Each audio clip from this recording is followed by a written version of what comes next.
தோழர் வணக்கம் தோழர். வணக்கம் தோழர். வணக்கம் தோழர். நல்லா இருக்கீங்களா? நல்லா இருக்கேன். நீங்க எப்படி இருக்கீங்க? நல்லா இருக்கேன், நல்லா இருக்கேன். இன்னைக்கு தமிழ்நாட்டினுடைய அரசியல் களத்துல நிறைய செய்திகள் போய்க்கு இருக்குது. ஆமா. சீமான் வீட்டுல போய் ஒரு வாட்ச்மேனை அடிச்சு காவல்துறை அதிகாரிகள் இழுத்துட்டு போன காட்சிகள்லாம் பார்த்தோம். சோ அது போக இன்னும் நிறைய விஷயங்கள் போய்க்கு இருக்கு. பட் என்ன பொறுத்தவரைக்கும் இதெல்லாம் பாக்குறப்ப தமிழ்நாடு எதை நோக்கி விவாதங்கள் பண்ணணும், எதை நோக்கி விவாதங்கள் பண்ணக்கூடாது அப்படின்ற மாதிரி ஏதோ திட்டமிட்டு ஒரு சில விடயங்கள்லாம் உருவாக்கப்படுகின்றதோ அப்படின்ற மாதிரி தான் எனக்கு தோணுது.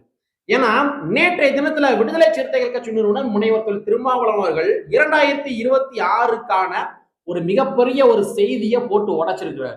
ஆக்சுவலா இன்னைக்கு மீடியாக்கள் எல்லாமே அது சம்பந்தமா தான் விவாதங்கள் பண்ணியிருக்க வேண்டும். பட் இருந்தாலும் யாரும் பண்ணல.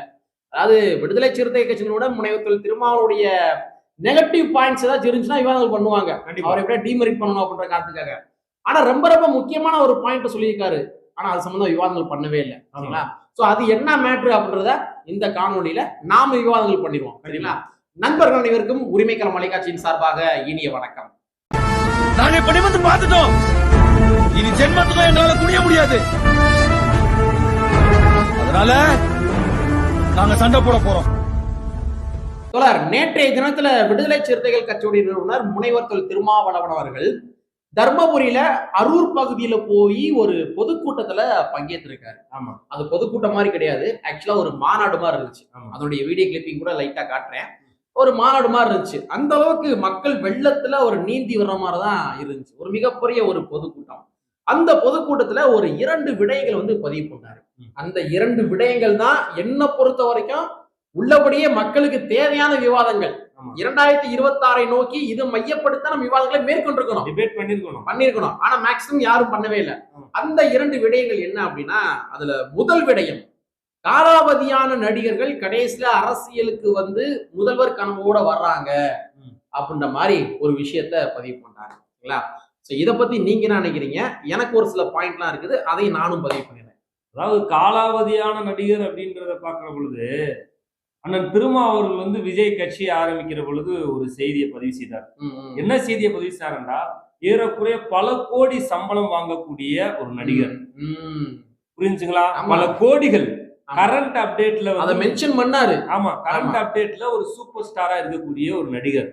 அத்தனையும் விட்டு அரசியலுக்கு வர்றார் என்று சொன்னால் அவரை வாழ்த்தலாம் அப்படின்ற விஷயம் பதிவு பண்ணார். சோ காலாவதியான நடிகர்கள் அப்படின்னு சொல்லி அந்த லிஸ்ட்ல விஜய் நம்ம எடுத்துக்கிற முடியாது. நான் பகிரங்கமா சொல்றேன். நிறைய பேர் நம்ம திட்டலாம். ஆமா, நீங்க டைவர்ஷன் பண்றீங்கடா அப்படின்னு நிறைய பேர் திட்டலாம். ஆனா அதுதான் உண்மை. ஆமா. ஏன்னா அண்ணன் திருமா அவர்கள் ஒரு வருடத்திற்கு முன்பாக ஏறக்குறைய பல கோடி ரூபாய் சம்பளத்தை விட்டு ஒருத்தர் வாராரு, மக்கள் பணிக்காக வராரு அப்படின்னா அவரை வரவேற்ப தப்பு இல்லை அப்படின்ற மாதிரி அவர் பதிவு பண்ணிட்டாரு. அப்படி பட்சத்துல ஆனா சமூக வலைத்தளங்களை எப்படி கட்டமைக்கிறாங்க அப்படின்னா, திருமாவர்கள் எங்கேயுமே விஜயனுடைய பேரை சொல்லவே இல்லை. ஆனா விஜய் தான் சொல்லிட்டாரு அப்படின்ற மாதிரி ஒட்டுமொத்தமா திருமாவர்களுக்கு எதிராக விஜய் ரசிகர்களை கொண்டு போய் நிப்பாட்டுகின்ற ஒரு சூழ்ச்சி வேலையில ஈடுபட்டு இருக்காங்கன்றதான் அந்த இடத்துல பார்க்க சோசியல் மீடியா தான் செய்யும். ஆமா. பட் அப்ப அவர் வேற யாரும் சொல்லியிருப்பாரு? அதை சொல்ல விரும்பல. ஆமா, யாரு இருக்கான்னு நீங்களே அதை நீங்களே முடிவு பண்ணீங்க. உங்களுடைய விவாதத்துக்கு வர்றோம். சரிங்களா? சரி, இரண்டாவதாக ஒரு விடயம். அந்த விடயம் திருமாவர்கள் நேற்றைய தினம் பேசினது. விசிகா இல்லாமல் எந்த நகர்வும் இந்த 2026 நடக்காது அப்படின்னு பகிரங்கமாவே போட்டு அடிக்கிறார். 2026 தேர்தலுடைய அரசியல் களம் என்பது விடுதலை சிறுத்தைகள் கட்சியை மையப்படுத்தி தான் இருக்கும். வேற யாரை மையப்படுத்தி இருக்காது. ரொம்ப சிம்பிளா சொல்றாருந்தா, நீ ஒடுக்க பார்த்தாலும் ஓரங்கட்ட பார்த்தாலும் நாங்களே மையம் என்பதை தீர்மானிப்போம் அப்படின்ற மாதிரி திருமாவர்கள் பல மேடையில் சொல்லிப்பார் இல்லையா? அதை மீண்டும் உறுதிப்படுத்தும் விதமா சொல்லியிருக்காரு. அவரு இந்த மாதிரி சொன்னதனுடைய நோக்கங்கள் என்னவாக இருக்கும், அது எப்படி அவர் தான் மையம் அப்படின்றத சொல்றாரு. இது எப்படி நம்ம எடுத்துக்கிறது? அதை அவர் கர்வமா கூட நான் சொல்லல. கர்வம் நீங்க எடுத்துக்கிற கூடாது. ஆனால் இது காலத்தின் கட்டாயம், உண்மை, சொல்ல வேண்டிய தேவை அப்படின்றத பதிவு செய்யறாரு. அதாவது திருமாவளவனை விலை பேசுவதற்கு எவனும் இன்னும் பிறக்கவில்லை, எந்த கொம்பனும் பிறக்கவில்லை, விலை போகக்கூடியவன் இல்லை என்பதை பதிவு செய்திருக்கிறான். இது பார்த்தோம்னா இன்னைக்கு ஆண்ட கட்சியா இருக்கட்டும், ஆளுங்கட்சியா இருக்கட்டும், அப்படியே உடம்புல வந்து தீய நெருப்ப கட்டிக்கிட்டு இருக்க மாதிரி இருக்கு இன்னைக்கு இந்த செய்தி. ஆனா வந்து அதையெல்லாம் பேசாம வேற ஏதாவது இன்னைக்கு சோசியல் மீடியா பேசுறாங்க. ஆமா, ஏன்னா நம்ம ஆல்ரெடி நம்ம யூடியூப் சேனல்ல பல இடங்கள்ல பேசியிருக்கோம். விடுதலை சிறுத்தைகள் கட்சி நிறுவனம் முனைவர் திருமாவர்கள் தான் தீர்மானிக்கக்கூடிய வல்லமை பெற்றவர். ஆமா, எந்த கட்சி ஆட்சிக்கு வரணும், எந்த கட்சி ஆட்சிக்கு வரக்கூடாது. என்ன சொல்ல போறாங்க, திருமாவர்கள் எந்த கட்சியில இருக்கிறாரோ, எந்த கூட்டத்துல இருக்கிறாரோ அதுதான் தமிழ்நாட்டினுடைய ஆட்சி பீடத்துல அமரும் அப்படின்றத நம்ம பல இடங்களை பேசியிருக்கோம்.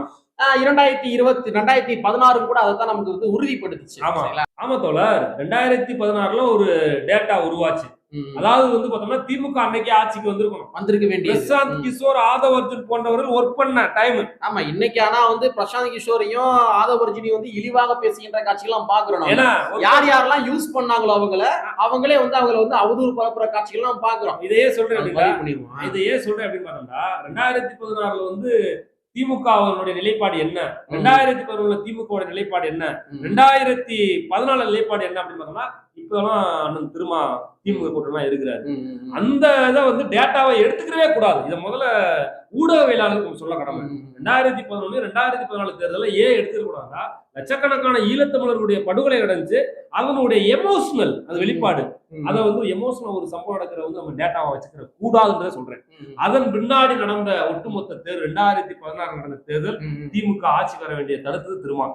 கண்டிப்பா மக்கள் நல கூட்டணி கண்டிப்பா அன்னைக்கு மட்டும் அந்த திருமா சப்போர்ட் இருந்துச்சுன்னா கண்டிப்பா திமுக 2016 ஆட்சிக்கு வந்திருக்கும். அதே மாதிரி அவர் ஒரு முடிவு எடுத்த உடனே வெளியே போறோம் அப்படின்னு முடிவு எடுத்த உடனேயே ஆமா கூடவே கம்யூனிஸ்டும் போயிட்டாங்க. ஆமா, மதிமுக போயிட்டாங்க, இதர பின்ன ஜனநாயக அமைப்புகள் போயிட்டாங்க. ஆமா, அப்படிங்கிற பட்சத்துல இந்த 2026 கூட மேபி ஒருவேளை திருமாவர்கள் ஒரு ஸ்டாண்ட் எடுத்தாரு அப்படின்னா பின்னாடி எல்லா கட்சியும் போயிருவாங்க. இதுல கேளுங்க விஷயத்த, 2016 திமுக கூட்டணியில ஏன் திருமாவை சேர்க்கல அப்படின்னு பார்த்தோம்னா அங்க இருக்கக்கூடிய சனாதன சாதி வெறி பிடித்த பேடிகள் என்ன சொன்னாங்கன்னா, அண்ணன் திருமாவளவன் இருந்தால் கண்டிப்பா நம்ம ஆட்சிக்கு வர முடியாது, அதனால அவர் வெளியேற்றுங்க அப்படின்னு சொல்லி சாதிவாதிகள் வெளியேற்றினாங்க. சாதியவாதிகள்னா எந்த கட்சியில சாதி, திமுக இருக்கக்கூடிய சாதி அப்படின்ற அவங்க ஒரு முத்திரையை குத்துனாங்க. நம்ம மதுரை மாவட்டத்துல இருக்கிற ஒரு சிட்டிங் அமைச்சர் ஒருத்தர், பேர் சொல்ல விரும்பல, ஆமா, அவர் கூட ஓப்பனாவே அந்த கலைஞர் அவர்கள் தலைமையிலான அந்த பேச்சுவார்த்தைகள்ல திருமாவர்கள் நீங்க வெளியேற்றினாதான் நம்ம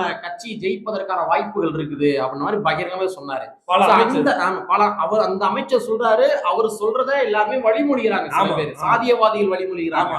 அதனுடைய விளைவுதான் திருமாவர்கள் வெளியேற்றப்படுகின்றார். திருமாவர்கள் மக்களுக்காக களமாடுகின்ற ஒரு நபர். அவரு போனாலும் நாங்களும் போவோம் அப்படின்ற மாதிரி கம்யூனிஸ்ட் போறாங்க, மதிமுக போறாங்க. சோ திராவிட முன்னேற்ற கழகத்தினுடைய ஒரு தலைக்கணத்திற்கு விழுந்த ஒரு மிகப்பெரிய பேரடிதான் 2016 தேர்தலுடைய ரிசல்ட். அந்த ரிசல்ட்டை உருவாக்குனது திருமா. இப்ப ஏன் சொல்றேன் அப்படின்னு பார்த்தோம்னா ஒரு அண்டர் எஸ்டிமேட் பண்ணதுடைய விளைவு தான் என்னது அப்படின்னு பார்த்தோம்னா அந்த அணி என்ன ஒரு உருவானதுடைய ஏடிஎம்கே ஆட்சிக்கு வருது, திமுக வர வேண்டியது. இப்ப இதை ஏன் சொல்றேன் அப்படின்னு பார்த்தோம்னா அதே அண்ணன் திருமாவை திருப்பி 2019 நாடாளுமன்றத்துல திமுக கூட்டணியில இணையறாரு, வெற்றி வர வைக்கிறாரு. அதிபயங்கரமான வெற்றி. அதுல பானை சின்னம் உதயசூரியன் சின்னத்துல வெற்றி பெறாங்க. எல்லாம் 1 லட்சம் வாக்கு வித்தியாசத்துல ஜெயிக்கிறாங்க. இந்த கட்டமைப்புல இந்த ஒட்டுமொத்த வெற்றிக்கு காரணம் திருமாவளவன் தான் அப்படின்றது ஊடகம் பேசுது. திமுக பேச மறந்தாலும் கூட ஊடகம் பேசு. ஆமா, அப்ப அந்த வெற்றியை தொடர்ந்து என்ன பண்றாரு அப்படின்னு பார்த்தோம்னா அதே கூட்டணி கம்யூனிஸ்ட் எல்லாத்தையும் ஒன்றிணைத்துதான் அந்த கூட்டணியில இருக்கிறாங்க. அதுக்கு அடுத்து சட்டமன்ற தேர்தல் 2021 இந்த சட்டமன்ற தேர்தல் இந்த அணி அப்படியே நிக்கிறாங்க. அப்படியே திமுக ஆட்சிக்கு வருது. திருமாவளவன் இருந்தால் இந்த அணி தோக்கும் அப்படின்னு சொன்ன வாய்களுக்கு திருமாவளவன் இல்லாட்டி தோப்போம் அப்படின்ற நிலையை உருவாக்கி கூட்ட போட்டு விட்டாரு. திருமாவளவன் இருக்கடிதான் ஜெயிக்கும் அப்படின்றத அப்படியே அந்த ஓட் ரேஷியோவை நிர்ணயிச்சாங்க. தன்னுடைய களப்பணியின் மூலமாக ஒரு கூட்ட போட்டு விட்டாரு. நாங்கதான் அப்படின்றத பண்ணாரு. 2021 வெற்றிக்கு முன்னாடி 2022 நாடாளுமன்ற தேர்தல் வெல்லும் ஜனநாயக மாநாடு இதுதான் வெற்றியை தீர்மானிச்சு. ஏன் அப்படின்னு பார்த்தோம்னா ஏறக்கூடிய 25 லட்சம் பேர் 5% வாக்கு அதுவே ஆயிப்போச்சு. இது போக மக்கள் வராதது. அப்ப திருமாவளவன் பின்னால் 1 கோடி மக்கள் வாக்காளராக இருக்கிறாங்கன்ற அந்த டேட்டா சொல்லிட்டான். ஆமா, நீங்க இதுலயே நீங்க நோட் பண்ணீங்கன்னா நீங்க சொன்ன டேட்டாக்கள் அடிப்படையில பாக்குறப்ப அதனுடைய நீட்சி எடுத்துங்க 2019 2021 ஆமா. அதற்கு பின்பாக இந்த 2024 நாடாளுமன்ற எலெக்ஷன் ஆமா. இதுல திருமாவுடைய வாக்கு வங்கி வந்து ரொம்ப ரொம்ப இன்க்ரீஸ் ஆயிருக்கு. ஆமா. வெறும் 3000 ஓட்டு வித்தியாசத்துல வெற்றி பெற்ற தொழில் திருமாவளவன் அவர்கள் இந்த 2024 நாடாளுமன்ற எலெக்ஷன்ல ஏறக்குறைய வந்து 1 லட்சம் வாக்கு வித்தியாசத்துல வெற்றி பெறாரு. கண்டிப்பா. அப்ப மக்களுடைய மனங்களை வென்றெடுத்திருக்கிறாரு. ஆமா. சிவில் சமுதாய மக்களுடைய வாக்குகளை வென்றெடுத்திருக்கிறாரு. ஆமா. அதே மாதிரி நம்ம ரவிக்குமார் அவர்களுக்கு உதயசூரியன் சின்னம் அப்ப கூட நிறைய பேர் அச்சப்பட்டாங்க. உதயசூரியன்ல போட்டி போடுறாங்க, சரி அப்ப கொடுத்துட்டாங்க. இப்ப பானை சின்னத்தை போட்டி போறாரு, வெற்றி பெற்றுவாரா வெற்றி பெற மாட்டாரா அப்படின்ற மாதிரி பல ஒரு இது இருந்ததுல ரெண்டுலயுமே வெற்றி போடுறாங்க. அது காரணம் என்ன? அதிகபட்சமான வெற்றிகள். அது காரணம் என்ன தெரியுமா? 2021 4 ரிசர்வ் தொகுதி 2 பொது தொகுதியை வாங்குறாரு. அந்த 2 பொது தொகுதியில ஒரு இஸ்லாமியரை சட்டமன்ற உறுப்பினராக மாத்துறாரு, ஒரு வன்னியர் சமுதாயத்தை சேர்ந்த SS பாலாஜி அவர்கள் சட்டமன்ற உறுப்பினர் ஆகிறாரு. அப்போ வந்து பொது மக்களுக்கான ரெப்ரசன்டேட்டிவ் தான் வாங்கக்கூடிய அதிகாரத்துல தனக்கு கிடைக்கக்கூடிய என்ன வாய்ப்பு இருக்கோ அந்த வாய்ப்பை பொது சமூகத்துக்கு கொடுத்த தலைவர் திருமாவளவன். சோ இதன் அடிப்படையில தான் 2024 வந்து ஒட்டுமொத்த தலைவரா மாறாங்க. அது இதுவும் ஒரு வகையில ஏற்றுக்கொள்ளக்கூடிய கூற்றுதான். அதே வேளையில நீங்க சொல்ற அந்த மக்களுக்கு அதிக பணிகளை செய்த ஒரு நபர் திருமாவளவர்கள் தான். ஆமா, யார் பேசுறாங்க? இன்னைக்கு ஒண்ணு இல்லைங்க, இன்னைக்கு மனிதநேய மக்கள் கட்சியின் சார்பாக ஒரு இடத்துல பொதுக்கூட்டம் நடக்குது. ஆமா. அந்த பொதுக்கூட்டத்துல வந்து திருமாவர்களை பேச அழைப்பதற்காக அவங்க வந்து ஒரு இன்ட்ரோ கொடுக்குறாங்க. ஆமா. அந்த இன்ட்ரோல நேத்து திருமாவளவர்கள் என்ன சொன்னாரோ அதையே வந்து அந்த மனிதநேய மக்கள் கட்சியின் சார்பாக பேச அழைத்து அந்த நிர்வாகி சொல்றாரு, தமிழ்நாட்டினுடைய அரசியல் களத்தை தீர்மானிக்கக்கூடிய திருமாவளவர்கள் பேச அழைக்கின்றோம் அப்படின்றாரு. அது மட்டும் கிடையாது, பட்டியல் சமுதாய மக்களை தவிர பட்டியல் சமுதாய மக்களுக்கும் நிறைய பண்ணிக்கிறார். ஓகே, அது வந்து நம்ம ஒரு டிஃபால்ட்னு வச்சுக்கோங்களேன்.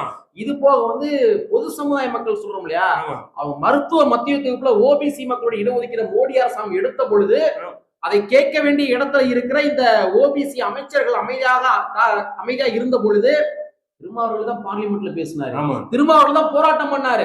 ஒண்ணு கிடையாதுங்க. இன்னைக்கு அன்புமணி ராமதாஸ் அவருடைய மாநாடுக்கு போறப்ப என்ன பண்றாங்க, விடுதலை சிறுத்தை கட்சியுடைய கொடி கம்பத்தை அடிச்சு உடைக்கிறாங்க. அந்த லட்சணத்தை அரசியல் படுத்தி வச்சிருக்காரு. ஆனா வன்னியர் சமுதாய மக்களுமே அந்த ஓபிசி மக்கள் இடஒதுக்கீடு விவகாரத்துல பாதிக்கப்படுறாங்க. அதுக்காக அன்புமணி ராமதாஸ் வாயை திறக்கல. பார்லிமெண்ட்டுக்கே போய் பேசலங்க. ராஜ்யசபா எம்பிங்க அவரு பார்லிமெண்ட் போய் பேசலங்க. எத்தனை நாள் போயிருக்காருன்னு சொல்ல முடியாது. அப்ப என்ன சொல்ல வரேன்னா, நீங்க சொன்னீங்க இல்லையா, இது இஸ்லாமிய ஒருத்தருக்கு வந்து அவர் வந்து சீட்டு கொடுத்திருக்காரு, வன்னிய சமுதாயத்தை சார்ந்த ஒருத்தர் சீட்டு கொடுத்திருக்காரு. அது மட்டும் கிடையாது, நாட் ஓன்லி அவர் வந்து அந்த மக்களுடைய பிரச்சனைகளை வந்து பொது வழியில அம்பலப்படுத்தி இருக்கிறாரு. போராட்டங்கள் பண்ணியிருக்காரு, பார்லிமெண்ட்ல ஸ்பீச் பண்ணியிருக்கிறாரு, சிஏ சட்டத்திற்கு எதிராக லட்சணங்களை திரட்டி பேரணி நடத்திருக்கிறாரு. நாடாளுமன்றத்துல இதுவரைக்கும் எந்த ஒரு அரசியல் கட்சி தலைவர்களுமே ஜெய் பீம் முழங்கியது கிடையாது. முழங்கினாரு. கண்டிப்பா மௌலானா ஆசாத் என்று சொல்லப்படுகிற ஒரு திட்டத்தின் அடிப்படையில சமூக நல்லிணக்கம் என்று சொல்லப்படுகின்ற ஆராய்ச்சி கல்வி வந்து ஃப்ரீயா படிக்கலாம். அந்த திட்டத்தையே மோடி அரசாங்கம் எடுத்தாங்க. அதுக்காக பார்லிமெண்ட்ல பேசினவர் திருமாவளவர்கள். இந்த மாதிரி அனைத்து மக்களுக்கான களப்பணியை அவர் செய்ததின் விளைவுகளால தான் அவர் வந்து இன்னைக்கு பெருவாரியான வாக்கு வித்தியாசத்துல வெற்றி பெற்று நாடாளுமன்ற உறுப்பினராக மாறி இருக்கிறாங்க. பொது சமுதாய மக்களுடைய மனங்களை வென்றெடுத்திருக்கிறாங்க. அதனாலதான் வந்து அவர் சொல்லியிருக்காரு, விசிகா இல்லாமல் எந்த நகரும் இருக்காது அப்படின்னு சொல்லியிருக்காரு. அது கண்டிப்பா வந்து பட்டியல் சமூக மக்கள் வந்து ஐயா வர்றாரு சியா வர்றாரு அப்ப ஓட்டு போடுவோம் அப்படின்ற காலம் போய் திருமாவளவன் இந்த ஊருக்கு வந்தா நாங்க ஜெயிச்சிருவோம், அன்னை திருமாவளவன் நீங்க வந்தா தாங்க ஓட்டு போடுவாங்க, திருமாவளவர்கள் வந்தா தான் திட்டத்தை ரத்து போடுவாங்கன்ற மாதிரி எல்லாம் நடந்துச்சுல. ஒண்ணுமில்ல, அமைச்சர் மூர்த்தி கிழக்கு தொகுதியில எப்படி ஜெயிச்சாப்ல, ரொம்ப வேணா திமுக எம்எல்ஏ தான், ஆனா வந்து அவர் ஜெயிக்கிறதுக்கு வாய்ப்பே இல்லைன்ட்டாங்க. ஆனா நம்ம விடுதலை சிறுத்தைகளுடைய பொறுப்பாளர்கள், ஆனா நீங்க இத்தனை வாக்கு வித்தியாசத்துல முன்கூட்டியே சொல்லிட்டு போயிட்டாங்க விடுதலை சிறுத்தை சேர்ந்த பொறுப்பாளர். அந்த பேரை நான் சொல்ல விரும்பல. ஏன் அப்படின்னு பார்த்தோம்னா விடுதலை சிறுத்தை ஓட் பேங்கினாலே மூர்த்தி இன்னைக்கு அமைச்சராயிருக்காரு.